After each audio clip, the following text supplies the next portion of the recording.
बोलाची कडी आणि बोलाची भाषा इतकं चांगलं विधेयक आज महिलांच्या सन्मानासाठी होतं.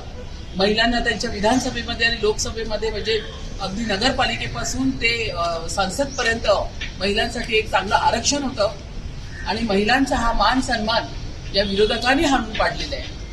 मोदी साहेबांनी मान पूर्णपणे ठेवलेला आहे. आज ही सत्यता लोकांसमोर आलेली आहे आणि ह्या राहुल गांधी आणि त्यांच्या पूर्ण पक्षाचा या प्रसार माध्यमाच्या माध्यमातून मी पूर्णतः निषेध करते. हे फार चुकीचं झालेलं आहे. महिलांचा सन्मान न राखण्याचं काम राहुल गांधींनी केलं.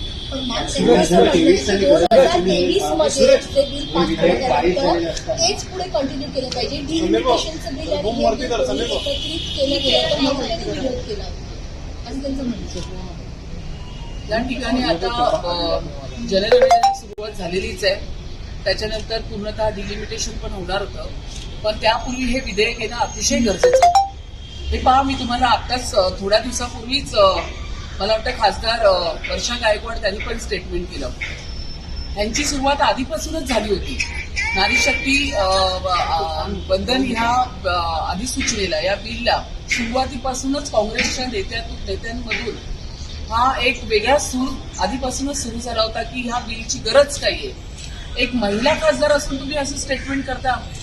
मला तर पुढे जाऊन असं म्हणायचं आहे की ज्यांच्या घरी आता त्यांचे वडील आदरणीय एकनाथ गायकवाड साहेब हे खासदार होऊन गेले, त्यामुळे त्यांना त्या ठिकाणी जागा मिळते.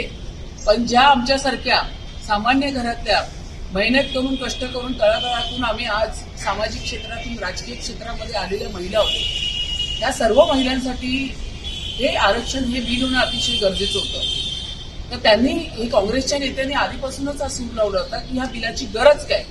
त्यामुळे त्यांनी महिलांच्या म्हणजे महिला विरोधी त्यांची जी भावना आहे ती या बिलातून स्पष्ट झाली आणि हे देशाने पाहिलं आहे, देशातल्या सर्व महिलांनी पाहिलं.